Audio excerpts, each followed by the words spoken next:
Good evening, everybody. Welcome to our Farm Talks session with Mr. Srinath Setty, Director of Hosachi Guru. We would be starting off shortly. We're just going to allow a couple of minutes for people to join in, and we'll start within a few minutes. Thanks for joining, and I hope everyone's having a great weekend so far.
Thank you for the patience, everyone. We will just be starting off in another minute.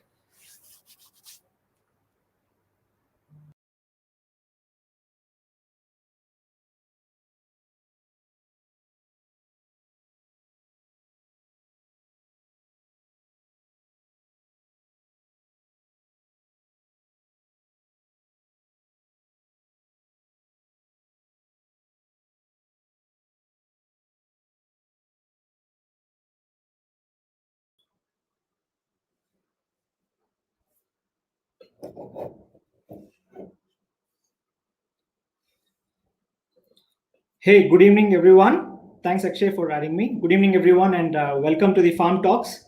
This is the second show that we're having. We launched two new projects last week, and this week we are here to tell you more about the various projects that Hosachi Guru has come up with, and also about farmland ownership, the various challenges and the various opportunities that exist. So, allow me to share my screen. And if you have any queries, please type it in the comment box. We will, we will address them through the presentation or post the presentation.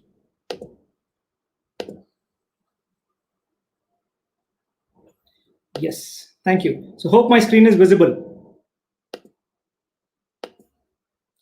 So we are going to learn about Hosachi Guru. We're going to learn about how Hosachi Guru helps you own a managed farmland and what we are all about. But I also thought today we'll take up on a certain other aspects, of farmland ownership, because this is a very new asset class, and a lot of people are looking at owning farmland. And I thought we should help you understand what are the various aspects and how do you go about, whether it is with Hosachi Guru or it is with some other partner or it is by your own self, right? So we thought we'll highlight some of the important aspects of farmland ownership. So this is the agenda for the day, and we'll try and cover the first 3 to 4 points in about 20 minutes, and then speak a little more in detail about Hosachi Guru and what it has to offer for you. So the first and the foremost aspect is the legal aspects. Like you all know, Karnataka has liberalized its farm laws. In fact, up until March, only if you were a farmer and if your non-agriculture income was less than 25 lakhs, you could own a farmland. But now that law has been repealed. As long as you're a citizen of the country, you can continue to own a farmland, and that is the case with many states as of now. At least the states that we are operating, which is Andhra, Karnataka, and Tamil Nadu, are all very liberal. As long as you're a citizen of the country, you can own a farmland. However, if you're an NRI or if you're if you're not a citizen of India, you're not eligible to own a farmland.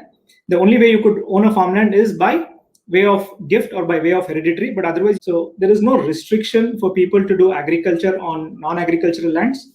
However, the other way is a challenge where you want to perform non-agricultural activities on agricultural lands is not possible. If you have a non-agricultural land, there is nobody restricting you from performing agricultural services. You're free to do so. The other aspect is the construction and commercial activity. Now, in Karnataka, there is some concept known as zoning, right? So if you're a part of the yellow zone, or if you can go ahead and convert your property. But if you're a part of the green zone or the agri belt, right, the commercial activity is prohibited, and you cannot convert the land unless you get a special permission for conversion. For instance, if you want to do an agro-tourism, right, you may have to apply and then get the permission. But otherwise, commercial activity is prohibited on agricultural land. When I mean commercial activity, say you want to construct a small farmhouse and put it on Airbnb. For now, that is actually prohibited, though a lot of people are doing it. That aspect is not legit, and you're not allowed to do that. But you're free to construct your own farmhouse, right? For you to live, like all farmers do on their farmlands, you can construct your own farmhouse and live off the farmland. And there is a restriction of 10%. In the sense, if you own 1 acre of land, which is 43,560 square feet, up to 4,000 square feet, you can construct and build your own home, right? And then the other aspects is income tax and the other tax benefits that one gets by ownership of farmland. One is that, if you have bought an agriculture land which is 8 kilometers outside a taluka headquarter, for instance, the taluka headquarter at say Chikballapur or Gudibande or Bagepalli, 8 kilometers from the taluka headquarter, if you have bought a land, and if you have done farming on that land, say you bought a land at 100 rupees today and you've been doing farming for a couple of years, and if you sell it after 2 or 3 years, right, irrespective of the time, you don't have to incur any capital gains that arise out of the sale of the property. For instance, you bought the land at 100 and you've sold it at 400, right? You don't have a capital gains tax liability like the way we do it, like the way we have it in urban lands. So that is one benefit that you get. And any sort of agricultural income for now is tax exempt. You don't pay any taxes on agricultural income. So these are some of the legal aspects. I know it's a very brief aspect that I've tried to cover because of wanting to cover more topics through this talk here. The other aspect is when you're buying a farmland, some of the things that one needs to check, right? One is the soil type, and it largely depends upon the type of farming you want to do. If you have to broadly classify soils which are good, you classify it as a red soil and a black soil, very broad or a crude manner, right? Now, red soil is a type of soil which drains away all the water. In the sense, if you have a certain amount of rainfall, you would see that the water gets drained easily and there's no water on the surface. And then you have a black soil where the water tends to stagnate for a little longer period compared to the red soil. In the sense, the water holding capacity of a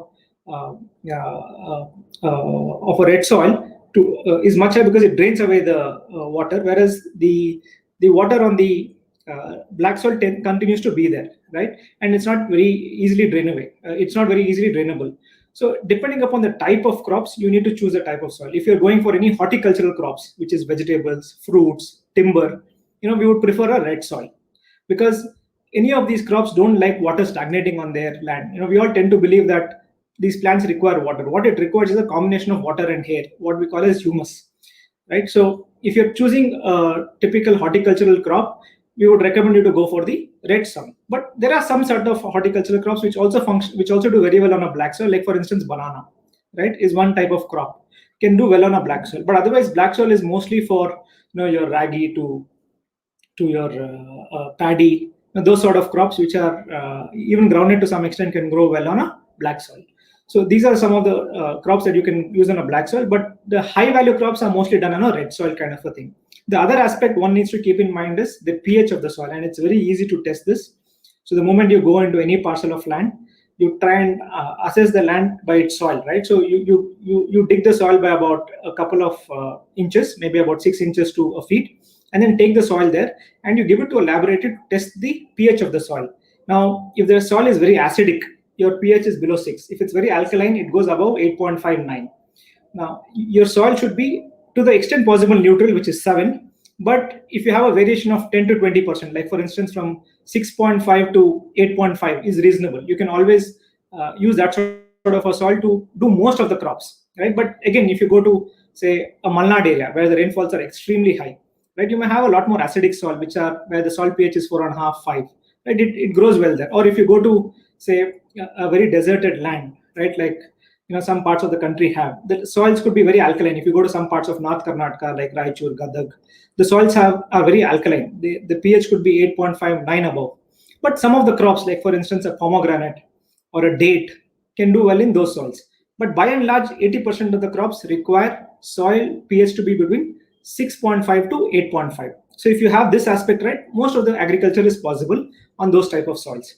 The second aspect is water, which is a resource. Most farmers fail because of water, because they miscalculate the amount of water required for doing farming. Now, for instance, if you have typically say an acre of pomegranate, it has about 400 trees, right?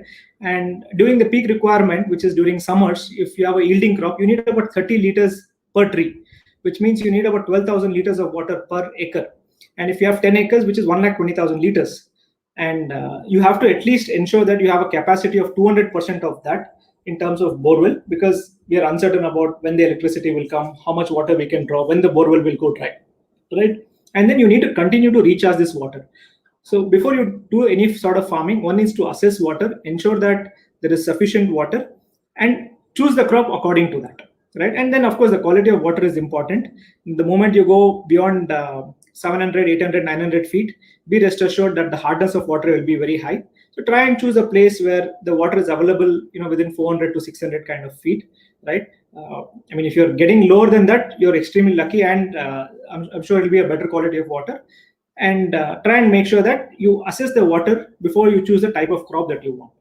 The other aspect is labor and expertise. Now, if you go anywhere close to Bangalore and you want to do farming, labor is nothing less than 500 rupees a day, right? And it's very difficult for most horticulture crops to have this sort of labor expenditure. But if you go a little farther, maybe 100, 125 kilometers, you can get labor at 250 to 300 rupees a day, which is almost 60% of the cost of what it is in the cities. So one needs to assess the kind of crops that you're doing, what is the kind of mechanization that you can have, and what is the labor required on average based on the activities of the crops. The other aspect is expertise. See, we all tend to believe that if a farmer can do farming, we as learned people can of course go to Google and search what are the latest molecules and do farming. It really does not work that way. What happens in India is, if you see most of the farmers, they spray pesticides and chemical not knowing what they are spraying, because there is some university that has given them a kind of a prescription, whether you get a fungal or not.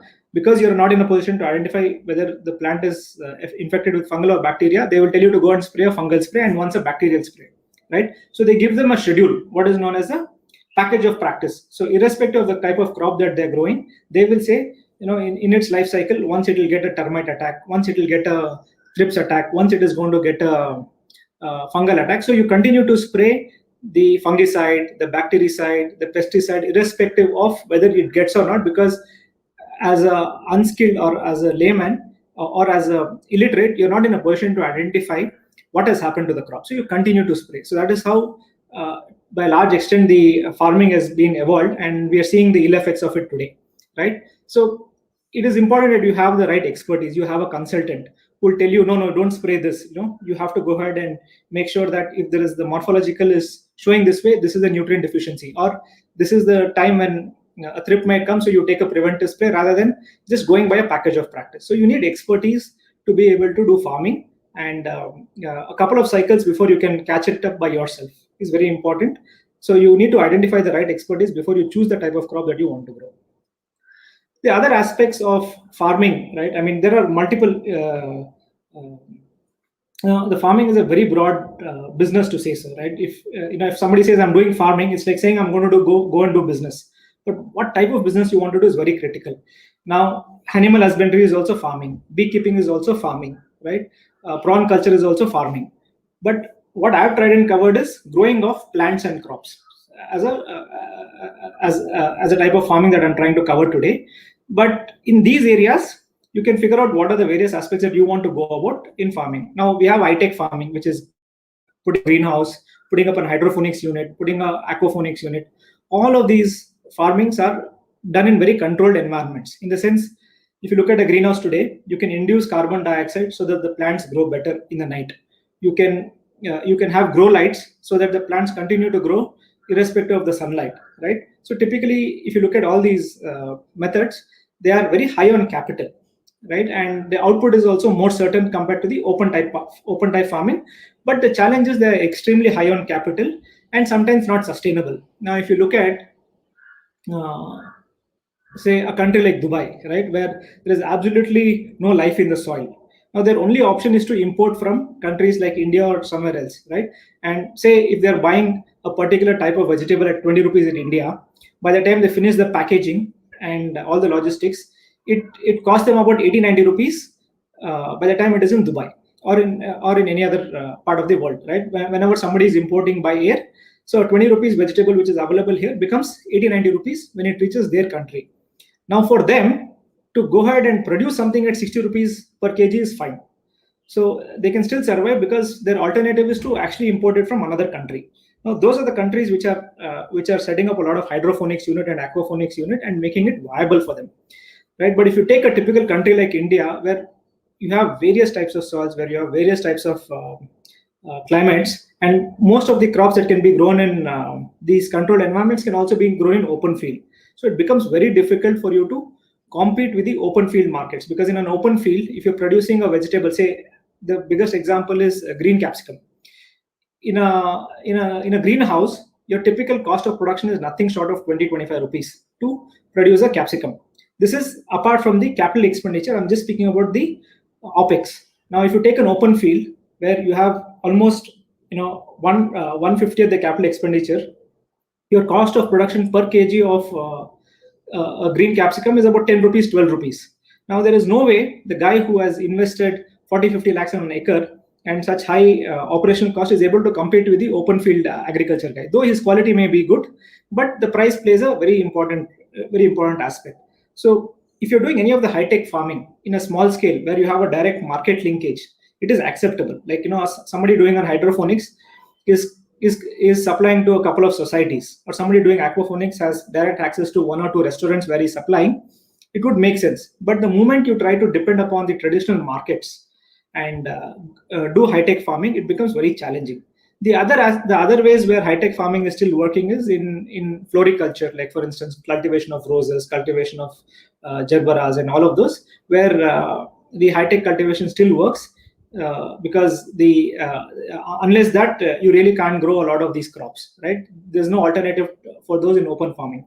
So from that perspective, maybe the greenhouse works, but the hydroponics and aquaponics are very nascent. Nobody has actually worked on a viable model on a large scale basis. Most of them are available who have market linkages with one or two societies which are surviving. So that is one way of looking at high-tech farming. Now, again, in high-tech farming, people have come up with aeroponics, people have come up with various technologies to increase the produce. But having said all of that, still the capital tends to be very high. And if somebody wants to set it up, they should first try it on perhaps a smaller scale before they take it up in a large scale. Some of the farmland owners at Hosachiguru also are setting up aquaponics unit, beekeeping unit in their own farmland. So we have a community of farmlands, farm plots. Say in 100 acre, we have 100 owners. So some of them are also looking at setting up hydroponics and aquaponics unit within the community. The other type of farming is a typical vegetable farming, right? Where you grow tomatoes, potatoes, onions, greens. It's very labor intensive and it's very difficult to mechanize. So the way in India, if you look at the vegetable farming works, is that most of the labor is done by the family itself. For instance, somebody, say, who's owning a 1 or 2 acre farm, grows all the vegetables by themselves, takes it to the market, makes their buck and come back. So what is essentially happening is he's earning his salary, right? So a farmer who owns about 2 acres, perhaps if he does a very good job, in a year he can earn about 2 to 4 lakh rupees of income, assuming that the market is favorable to him, and also the weather condition. Now, apart from that, he also gets his subsidies from the government in terms of urea, in terms of all the biocultures, and he also makes his buck trying to sign up for Manrega and all of that, right? So he would typically make between 2 to 4 lakhs, which is very good for him and his family. Now, as an individual, if you have a farm and you're a passive farmer, which means you're not the laborer yourself, and you would like to do this and you would like to hire the laborers, you would end up paying about 2 to 3 lakh rupees as salaries to them. And there is no way they'll work at the efficiency at which they will work in their own farms, right? And you also may not want to adopt some of the conventional practices. You may want to do it organically. You may have other thoughts. So it becomes very challenging for you to make money trying to do vegetable farming because it's not mechanizable. It's a big challenge that is there. And even if you look at large companies like, say, Pepsi, which buys huge number of potatoes, right, for their chips, or Kisan which buys tomatoes for their ketchup. They don't do farming themselves. All that they do is they give the seeds to the farmer. They tell him, you please grow this. If it comes, I'm willing to procure it from you. Otherwise, I'll write off my seeds, right? Or for that matter, gherkins, which are highly exported. All of these vegetable farming works on contract farming, and it's very difficult for an individual or passive farmer to actually hire labor and work on this. And because as you go on scale, since it's not mechanizable, it becomes very challenging to manage the entire aspect. The other aspect is high yielding fruit orchards. See, again, the other thing is with farming, the price of the commodity depends upon the cycle or the gestation period. Now, suddenly the tomato prices are very high one day, and all the farmers are behind tomato, right? And the prices fall down. Or you've seen that with onions, because the yield, from the time they sow to the yield period is extremely low. So there's a lot of rush when the price goes up. But if you look at fruit orchards, say a mango or a pomegranate or a papaya, it is not like that, right? The moment you plant it, it takes at least minimum 15 months to about 3 years for you to get the yield. So it's not that the moment the price is high, everybody is behind putting pomegranate orchards. So the price stability tends to be a little higher for fruit orchards. And if somebody is a passive farmer, if they have a good supervisor and they can, they can be involved in day-to-day affairs of the farming, not literally farming themselves, but ensuring that all the works are being done. A high-yielding fruit orchard is something that they can look out for, right? Which can also give them good income.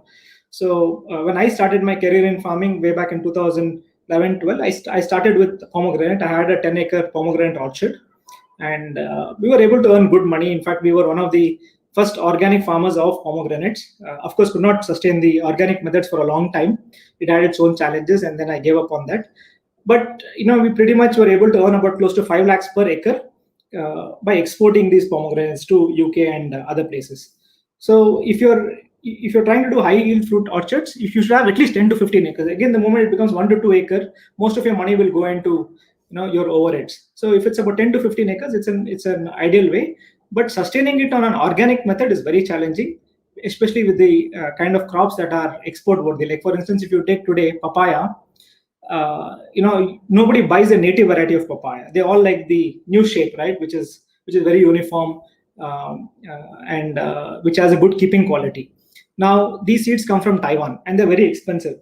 And the nature of it is that it is a high yielding variety, and automatically when any plant has to have such a high yield, it undergoes a stress and it automatically attacks a lot of pests and diseases, right? So any papaya in the 15th month has to catch a virus, most of the papaya plantation, and then you have to take into harsh chemical methods to manage that papaya. Or for that matter, pomegranate, which is today the seedless variety. We all remember in our childhoods, we never used to have pomegranates because there used to be too many seeds in it. But nowadays, it's all seedless varieties. And these seedless varieties are prone to a lot of diseases, and some of the bacterial diseases are very deadly, right? And farmers, the amount of antibiotics that they spray on pomegranates is like insane. It is typically like taking one antibiotic pill every day, right? So that's how it is. So it's very challenging for somebody to sustain, especially the high-yielding fruit orchards on an organic basis, unless they go for native varieties. And to a large extent, we feel it is not very sustainable environmentally also. And if you're following the global gap practices, right, which is where you can use, say, a chemical, but there's a waiting period. For instance, you use an antibiotic, and the waiting period is about 60 days to 90 days, where the residue is no more traceable within the fruit. But it is not that the ill effects are not there. It is just that it is not traceable, right? So that is known as global good agricultural practices. So a lot of the export varieties, practice that formula and continue to grow trees. But what we would recommend is to go for the native varieties, which is much better. But of course, there is not much demand in terms of commercial values for these. The other two models is what Hosei Chiguru follows in their farms. So we do permaculture and agroforestry. These both are very resilient models, and from an income perspective, they will not be very high, but pretty much they will offset whatever expenditure that you have, and also give you some basic return, right? For instance, permaculture is also known as permanent agriculture, where you grow a variety of fruit trees or timber trees. Of course, permaculture is also about growing greens, veggies, and all of that. which we do in a common area, but on the customer's land we do what is known as a syntropic farming, where we grow only fruit trees or only tree-based crop. Either it could be a medicinal plant, or it could be a fruit tree, or it could be a timber tree, which is grown on the customer's plot. And like I said, this is a lot more resilient model.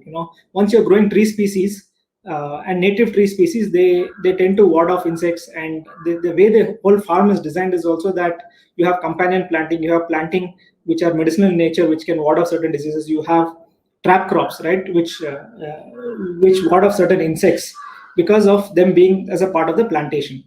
So a customer can look at growing permaculture based farming on his own land, and this is more like a lifestyle.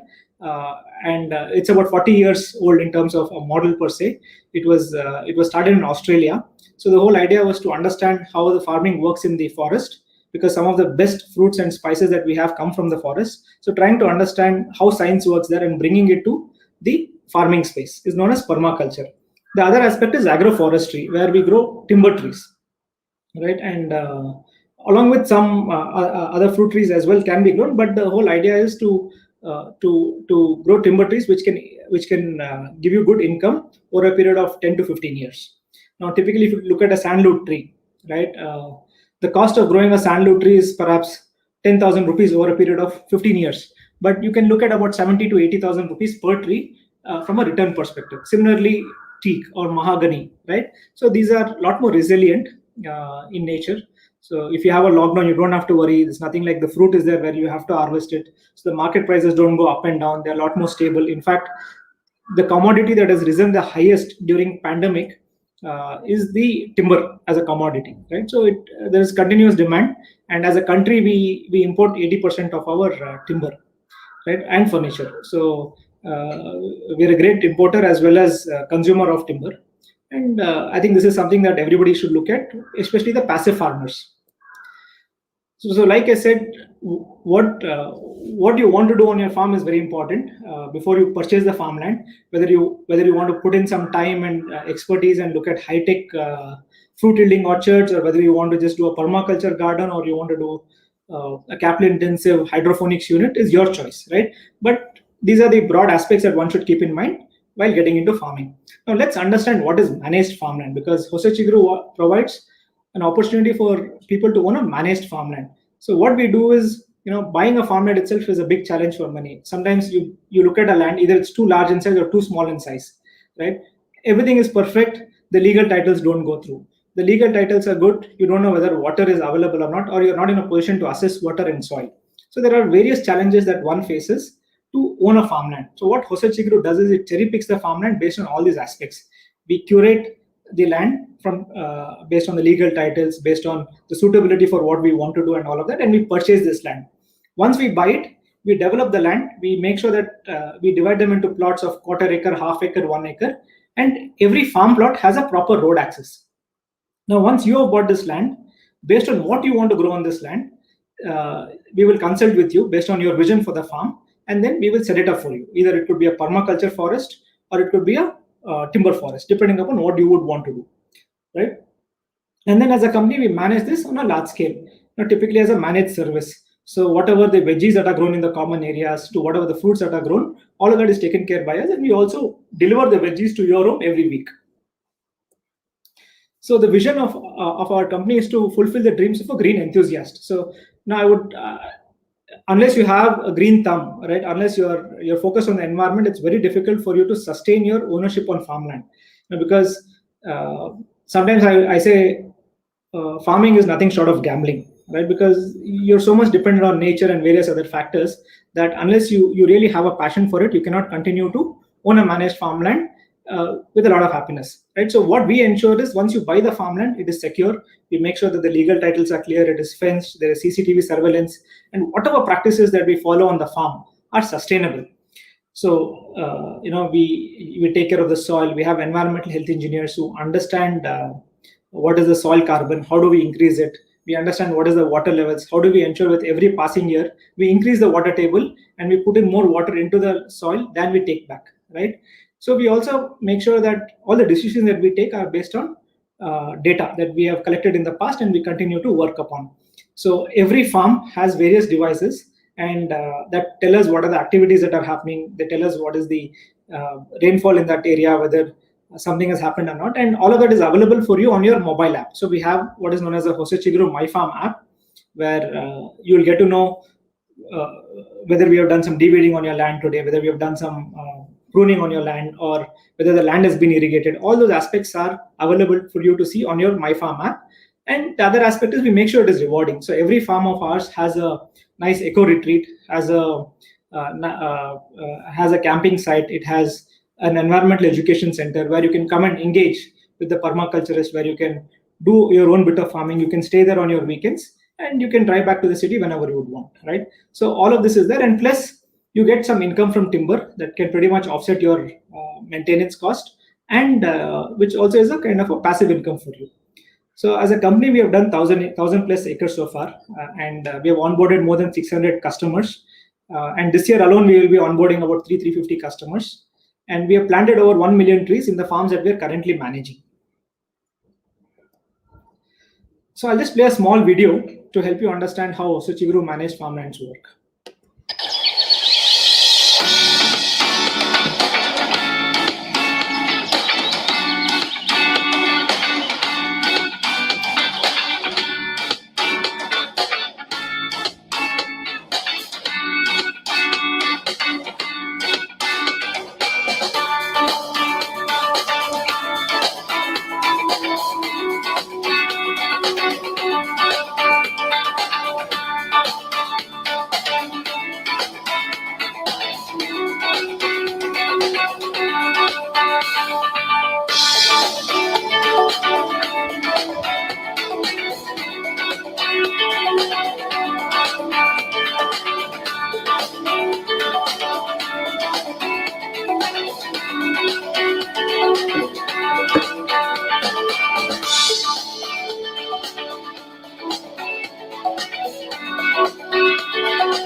Yeah, so that's about how we help people own a farmland. At Hosachiguru, we've been in this business for more than a decade now. If you look at the combined experience of the management, we've had about 50 years of combined experience in farming. In fact, I personally also did a course in Ben Gurion University on high-tech plantations. I also did my courses on sustainable agriculture, on natural farming principles, and we've been practicing it for almost 10 years now. We've had our own shares of ups and downs in the farming space, but by and large, what we've done is very resilient types of farming, where the typical crops that we manage are very sustainable in nature in terms of how we can manage them. And like I said, our focus is on farm life experience. We help people experience farm in its true sense. We have a lot of fruit trees and veggies that are grown, so people know what they're consuming, and that can come to their house every week. And we are also focused on sustainability by large, right? So we also measure the amount of carbon footprint each of our farmland owner does, and we also use a lot of materials like biochar to enhance the carbon sequestration of the plantation. So here are some of the facilities and benefits like you saw in the video. Most of these are available in all of our farms, and when you come to the farm, you will already ensure that a couple of these aspects like your fencing, your electricity supply, all of these are set up. Of course, in our new farms, it is in progress, and in some of our completed farms and in some of the farms which we have on offer, though this setup is already done, you can continue to buy the plots which are available.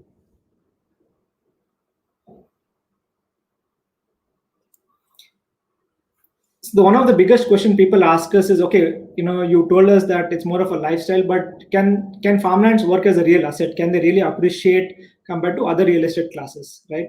See, land is something that you really can't manufacture. It is the only thing that is available, and it's a limited quantity that is available.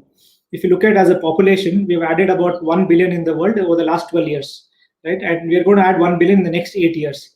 And all of them require food, and the consumption is going up like crazy. If you look at an average consumption, per capita consumption is almost twice as what it was 10 years back for an individual, and it will only continue to rise as the economy grows, right? And food has to be produced, and if you have a land which has good water, good soil, you can be rest assured there's always going to be demand for it.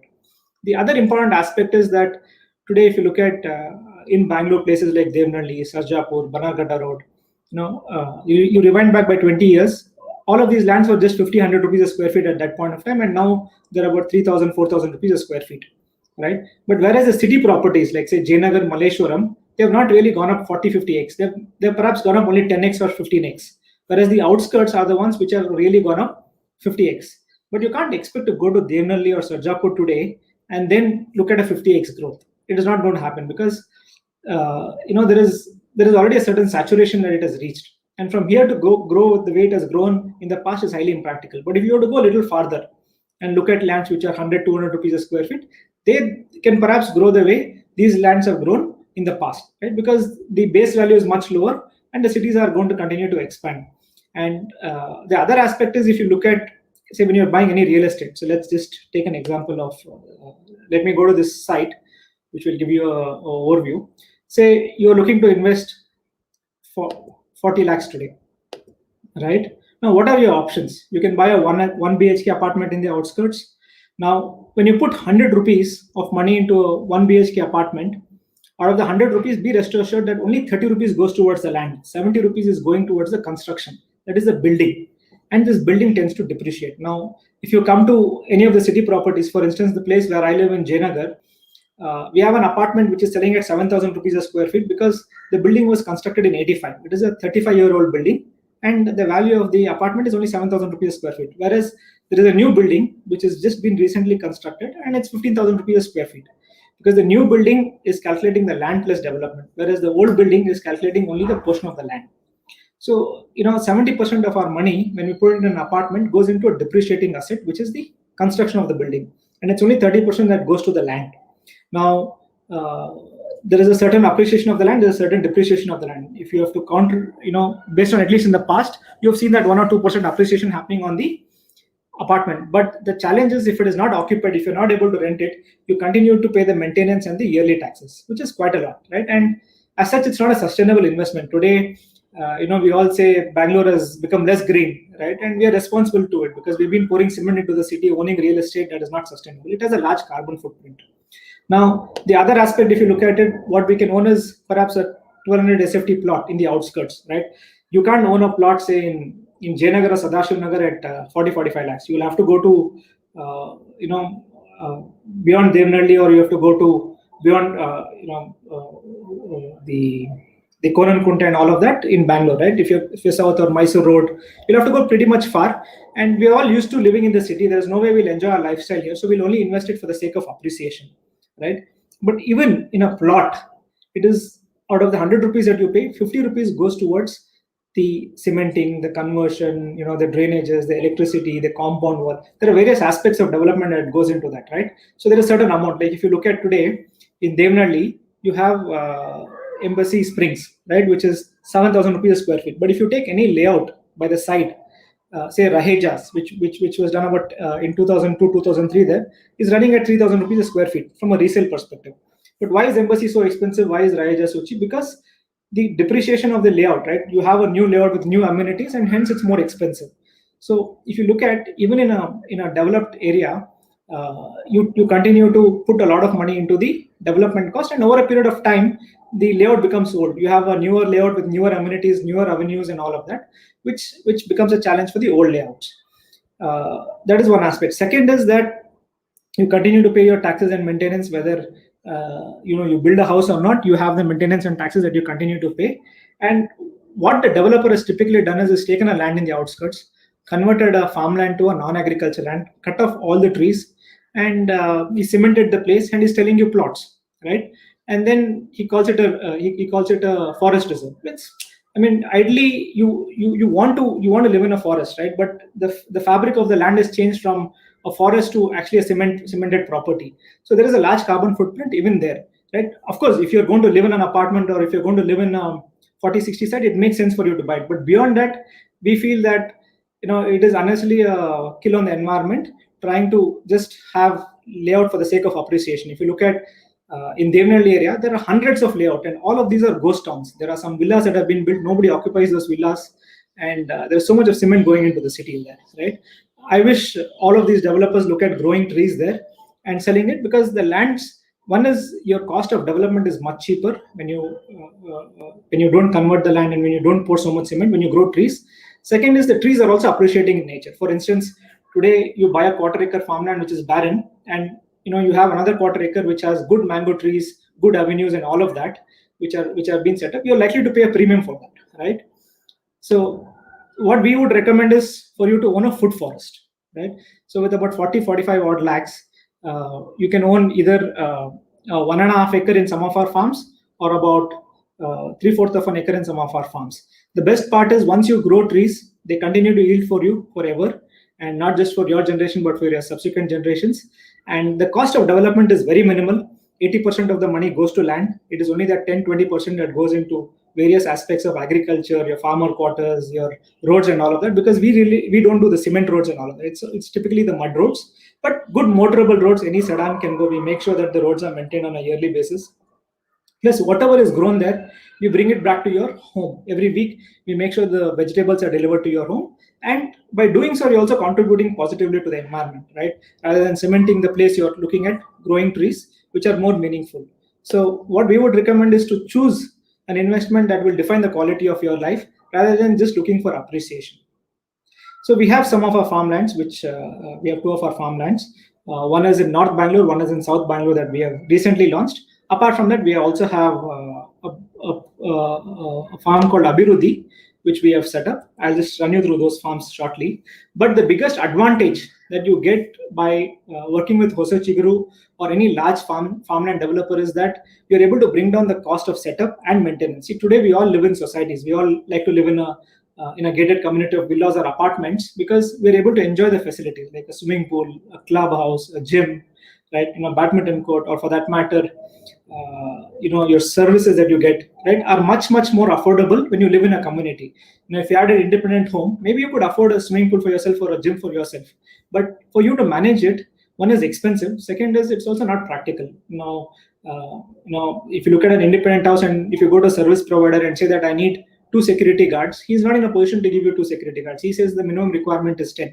So it becomes very challenging for you to manage these aspects by your own self if you were to own, say, 1 acre, 2 acre, 3 acre farmland. But if you were to own it with us, it becomes a part of a gated community and you're able to leverage on the scale, right? It is so in farming. If you look at irrigation systems, if you look at CCTV surveillance, our expertise, we have an in-house permaculturist, agronomist, we have a petting center, we have a nice dining area, cottage area, and all of that. So make it a lot more easier for you to make it your second home and make it a place where you can do farming with much more ease, right? So either you can manage your own property or we can manage it for you.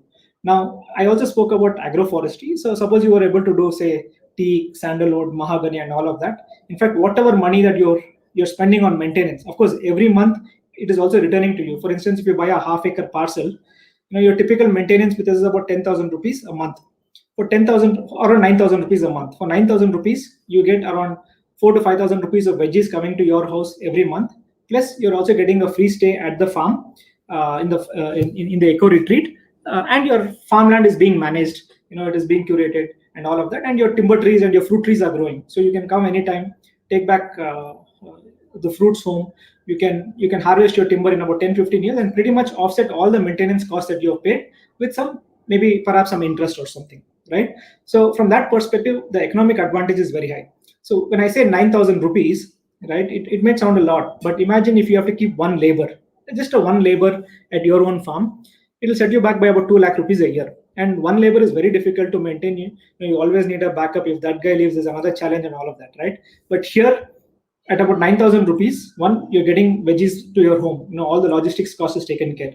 You're getting a free night stay at the cottage, which is almost a 3 to 4 star kind of a facility, right? Second, your farmland is being maintained in terms of compost application, in terms of watering, in terms of pruning. All those aspects are being taken care, right? It is secure. You don't have to worry. You have a mobile app which will tell you what is happening on your land at what point of time on a real-time basis.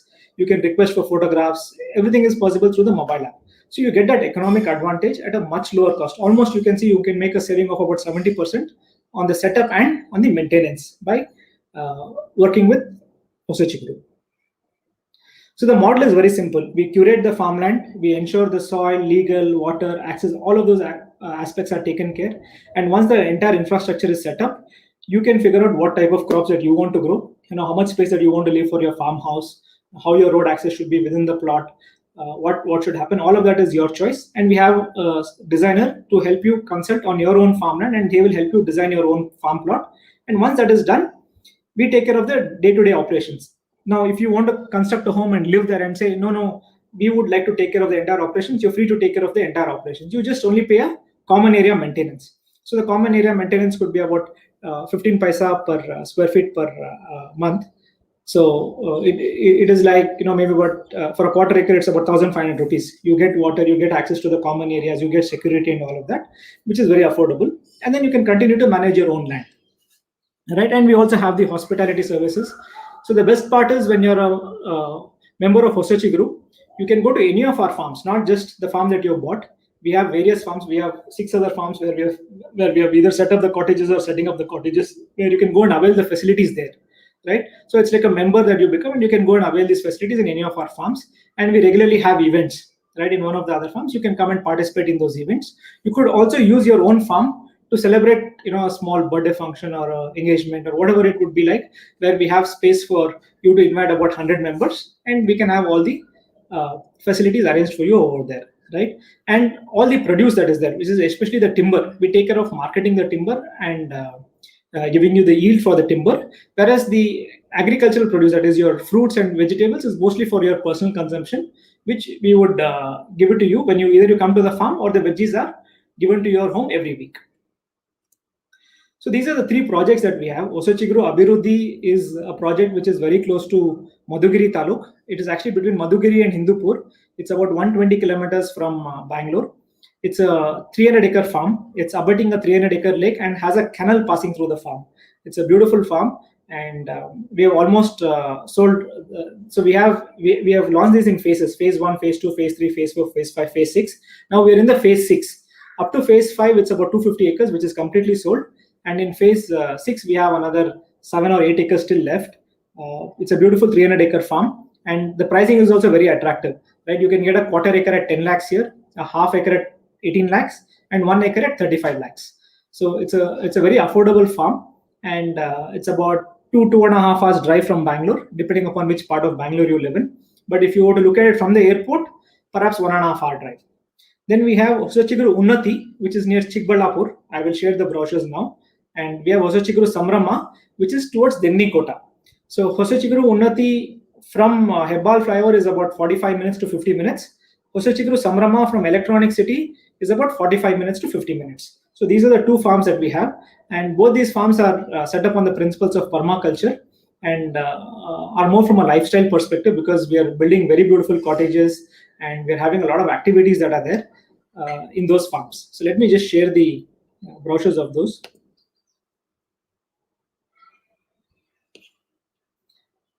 One second.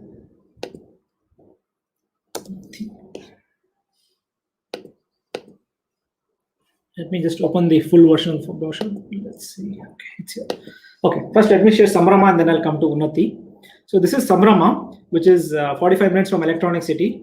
And we call our customers as co-farmers because typically you have co-founders, right? And co-founders have a team to work for them, so to fulfill their vision. So you're a co-farmer, and Hosachiguru is the team to fulfill your vision of the farmland. And we would like to call all our customers as co-farmers. And like I said, we have 600 plus co-farmers that are already onboarded with us. And this is a small this thing on how managed farm plots work, which I've already explained in detail. So if you look at, it's about 40 minutes from Electronic City and 10 minutes from Dennikota, approximately 50 minutes. And it's about just 10 minutes to Kaveri Wildlife Sanctuary, and it's en route to Hognekal Falls. It's very beautiful from a view perspective. It is in a very elevated area, and you almost have about 10,000 acres of forest, within 10 kilometers covering, in the range, which is also a very nice, view once you're at the farmland. So let me just get into the project a little more. Yeah. So typically, if you look at a permaculture farm, right? So this is a pictorial representation of a permaculture farm where you have small trees, where you have the papaya, the bananas, the drumsticks, and all of that. Then you have the medium trees, which are the custard apple, the mangoes, the chikus, and all of that. Then you have the tall trees, which could be the jamun, jackfruit, the teak, and all of that. Now, depending upon the choice that you want, we will grow those trees, right? So this is how your typical forest would look, and we have made sure that every farm has a proper road access, and there's also a lot of water bodies within the farm and outside the farm as well. So the elephant watchtower is about 10 minutes drive from this farm, and the plot sizes are 0.25, 0.5, and 1 acre here.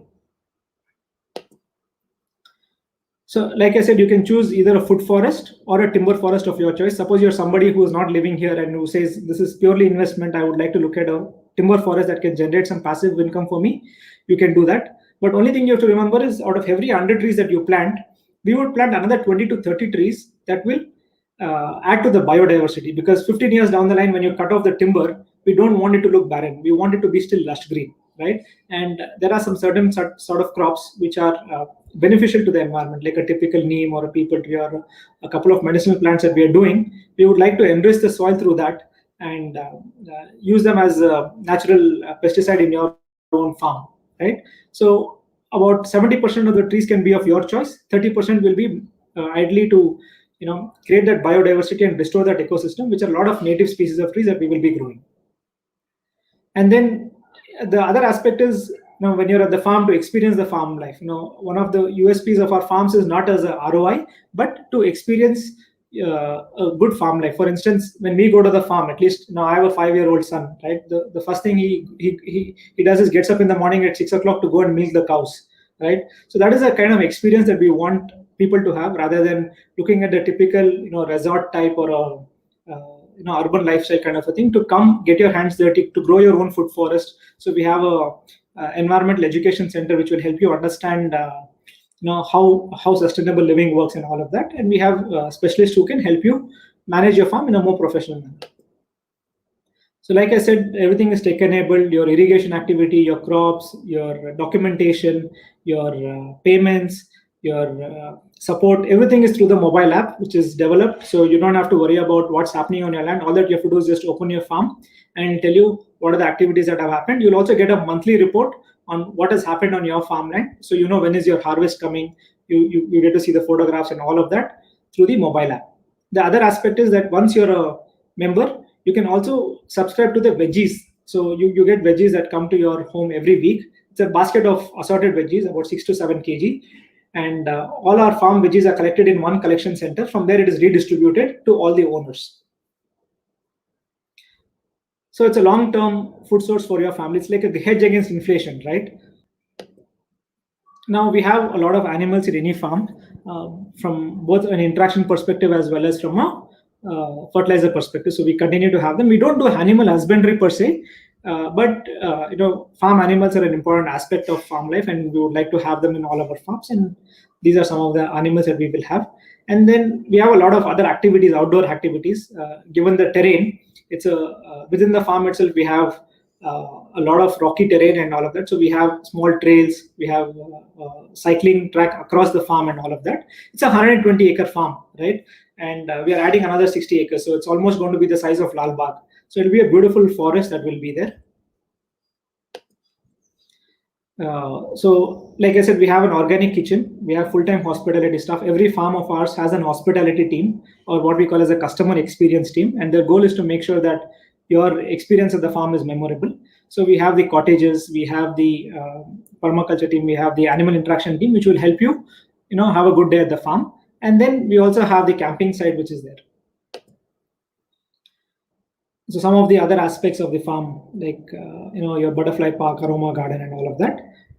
And then we have a wild zone. So wild zone is nothing but an area that is grown within the farm to make sure that a lot of these small animals can habitat themselves. So typically, if you look at, say, a managed mango orchard or any of the managed farms, you don't find a bird coming and building its nest there, right? Now, even in our own cities, if you see a particular tree which has a bird nest, and if you continue to say spray neem or something on that tree, you'll not have a nest coming up there. So the wild zones are areas which are completely undisturbed. So we grow high density native species of trees in the wild zone. Almost about 15% of the farm is wild zone, and about 10% of the farm is water bodies. So we grow a lot of wild forest where a honeybee hive or a furry animal or a bird can actually habitat itself within the wild zone.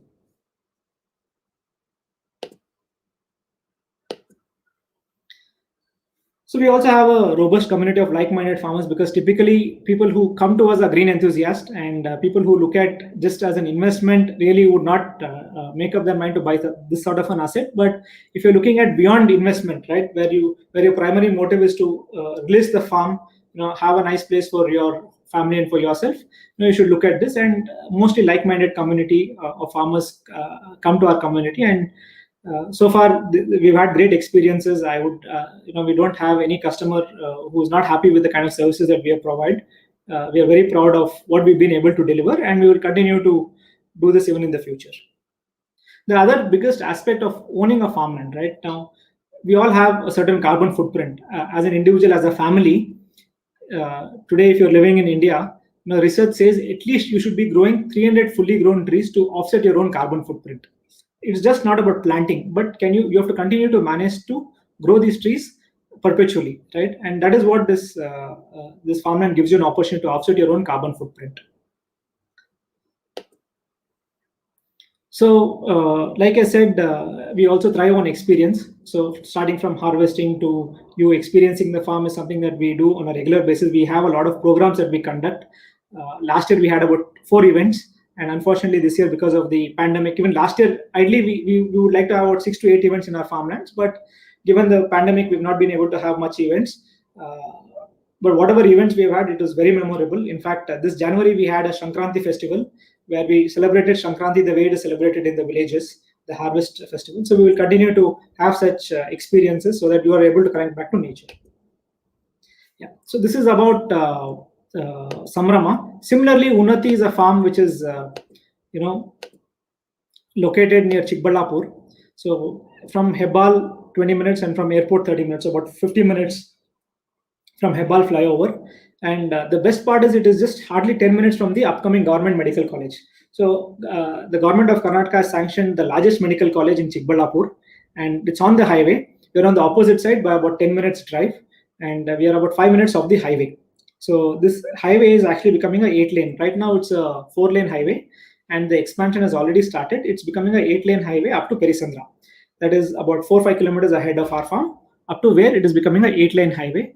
And from that highway, aerially we are about 1.5 kilometers away, but maybe about from a drive perspective 5 minutes.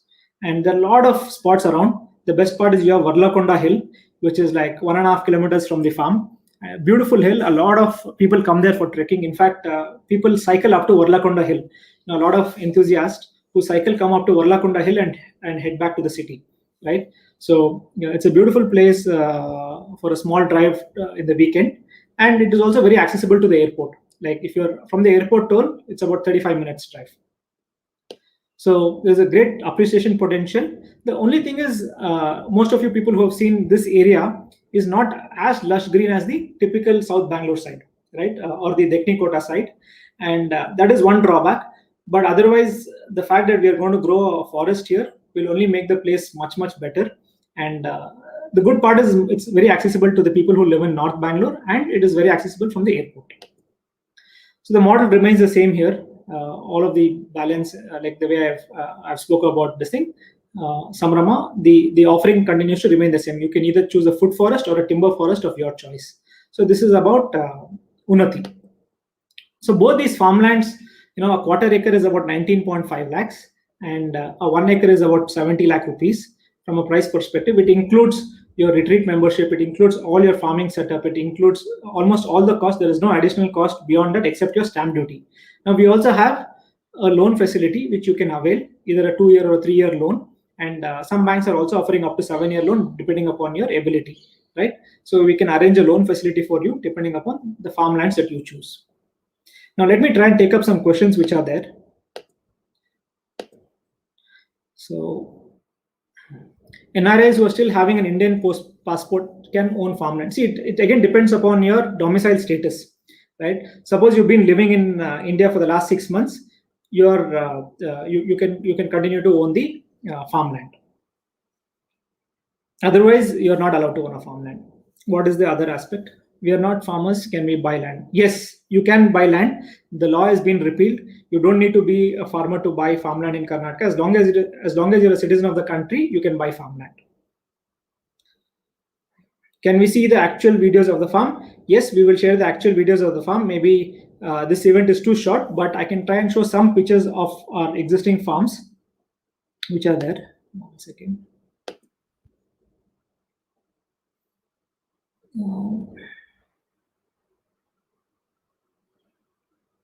Okay. Let me just go.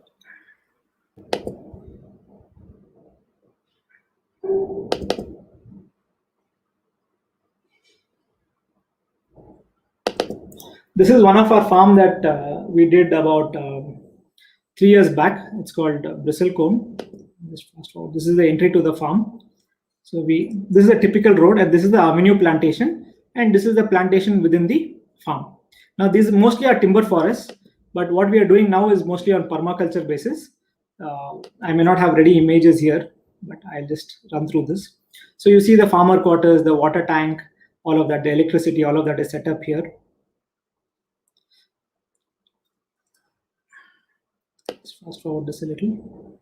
So you see these are the cottages that we have set up within the farm. In fact, in this farm, we have 1 or 2 resales. We have this plot just behind the cottages available for resale.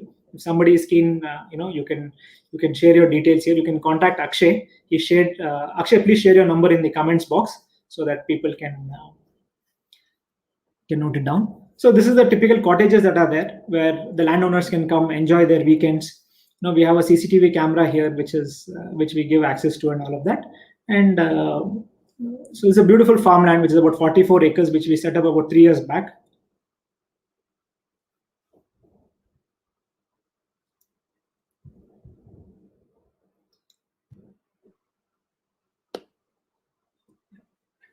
So we also have 360-degree view of our farms. So if we have a tool called Talking Lands, wherein we give a real-time availability chart of our farmlands. So if you look at this particular farmland, so if you click on a plot, it'll tell you whether it's available, not available. See, this is a plot that's available in Abhiruddhi. Now this is a plot that has already been booked. Now you can also go and see a 360-degree view of this farm. There's a 360-degree link here. Like I said, this is a 300-acre farm, which also is abutting a 300-acre lake and has a canal passing through that. And we have about 7 acres still left here, 6 or 7 acres. And the best part is that it's much cheaper than our existing farms because of the distance. You can get a quarter acre at 10 lakhs here. So this is the lake, 300-acre lake, and the farm extends all the way up to here. Of course, this drone footage was taken some time back, but now we have completed the plantation roads and all of this for this area. So this is a canal which passes through, fills the lake and goes ahead. A lot of water, and this is a plantation that has already been set up. We have about 5,000 mango trees here. And this is another phase, which is where the planting is happening now as we speak.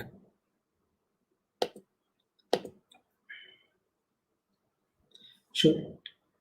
Will these farmlands remain as agri lands, or in the future will they be permitted to convert to non-agri? Yeah, it's a good question. Now, if you look at most of the lands that we are working upon, right, there are lands which are at about 100, 200 rupees a square feet, right? And the lands which are 100 rupees, at least it needs about 30, 40 years for you to look at conversion, and also the zoning to be lifted from those areas, because right now they all come under green zone. So unless the government lifts the zoning, you really can't convert the land. Now, what we also give is internal road access of about 20 feet, 21 feet to every farm plot. Okay, so if you look at from that perspective, at the most you can do a residential layout, but you may not be able to do a commercial property, given that the road access are limited from the way we have designed it. Right, so we don't restrict anybody on what they can do on the farmland, but there is an association, and we'll have some bylaws as per the association, and people will have to follow that rules. Do you assist in construction of farmers? Yeah, we have a EPC team, so they will manage the entire affairs for you. You can either work with your own architect and your contractors. So we will ensure that whatever has been promised is being adhered to, and we will tell you when the payments need to be made and whether the quality of work is appropriate, or if you would want us to arrange for the contractor, we will arrange for the contractor ourselves. So we have some broad guidelines on how the facade should look, on how the farmhouse should look, so that we have uniformity in the layout. One has to follow that, and your internal layout can be the way you would want it. Yeah. So somebody says, I'm an electronic city, so would prefer farms in Tamil Nadu. Yeah, so it's Degnikota is a great farm. In fact, 45 minutes from electronic city, you just cross Anekal and go there. It's a beautiful farm. I think one should not miss it. If you're in South Bangalore, please look at Sambrama. Now, at least we have not come across such a beautiful farm with such good views, and I feel it's a real blessing for one to own a farmland there. Please give us the insight into common areas that Hosachi Group maintains, mainly with respect to road access as a landowner. How do I ensure the road access is assured as long as I hold the ownership of the land? So what we do is all the common assets, right, like your roads, your borewells, your three-phase electricity, your rainwater harvesting structures, all of these assets are transferred to the landowners association, and the beneficiaries of the landowners association are the landowners. So from that sense, you will continue to have access to all of these farmlands. And when we also register the land to you from Hosachi Group, because you're not buying this land from a farmer, you're buying this land from Hosachi Group. So in the sale deed also, we would mention that this is road, because I am the seller to you, and we have acknowledged the fact that we have sold it as a road, right? We have sold a road ahead of your plot. So that is good enough for you to ensure that you always will continue to have access. What is the cost of Samrama? I think I already have briefed you all. So the cost is 19 lakhs for a quarter acre and about 36 lakhs, I think 35 odd lakhs for half an acre. We will share the pricing. You can connect with Akshay, who just shared his number here. Please share the cost of Krishnagiri project. Okay, water is available at what depth in Abhiruddhi? See, water is abundant in Abhiruddhi because of the lake and the canal that we have by the side. We get our first source in about 150 to 200 feet, but we have dug all our borewells up to 500 so that to mitigate any risks in the future as well. And all the borewells in Abhiruddhi are actually recharged, and we have dedicated a lot of swales, a lot of bunds, a lot of rainwater harvesting structures in all our projects. Can you elaborate more about Abhiruddhi? I'm planning to book. Srinath, I think you should connect with Akshay. There are very few plots available in Abhiruddhi if you're keen, because from a price perspective, it's very attractive and you should certainly look at it. Yeah. So Guru Prasad, yes, recurring maintenance is a cost. See, I mean, look at it this way, right? If you're buying a 40-60 plot or a 30-40 plot in the city, right, you will have challenges. You will have to maintain. You will have to pay the government to maintain your roads in terms of annual taxes. You will have to pay the layout developer to maintain all the aspects, right? So the cost is going to be there. But what are the typical benefits you have when you buy a 40-60 plot, right? It's beyond appreciation. There's nothing. And even the common area maintenance, when you buy in a typical plotted development, what you're paying is the common area maintenance. You're not paying for your land, right? Please understand. If you buy a 40-60 plot with a developer, he only maintains the common areas for you. On your own plot, you still have to maintain it by yourself, by cleaning it or whatever that is. Right? Here we are speaking about maintenance cost of your farm, of the common areas and everything. Right? Instead of you going and spending 10,000 rupees on a nice place somewhere, why don't you come to your own farm and live there? Right? It's a much better place. You're getting your veggies. You're invest spending somewhere, so you're getting your veggies, and then you're also pretty much offsetting it if you were to grow timber to some extent, right? So your real estate is something that is appreciating, and you're also getting your benefits. So I would like you to look at this in that aspect. Maintenance is going to be there. Unless you're going to do it by yourself, you're going to have maintenance that is recurring. Now, if you're thinking that somebody will do agriculture and earn for you, I don't think so it is possible in an organic or in the manner that we are doing. Maybe if somebody is looking at high-tech fruit orchards, it could be possible, but there are a lot of risks, right? 99% of the companies which have gone into that model have failed.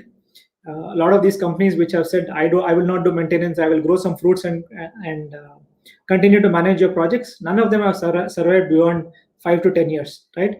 Of course, there is, also it depends upon the founder, it depends upon how passionate he is, how committed he is. But agriculture is a challenge, as such, as a country. If you look at, if it was so easy to do agriculture, we would have been a superpower, right? It is very challenging. Like I said, it is next to gambling. So I would like you to place your bets accordingly.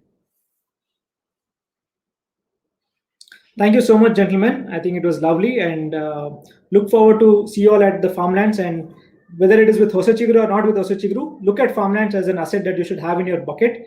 And it's a most sustainable asset that one can continue to have. Thank you so much.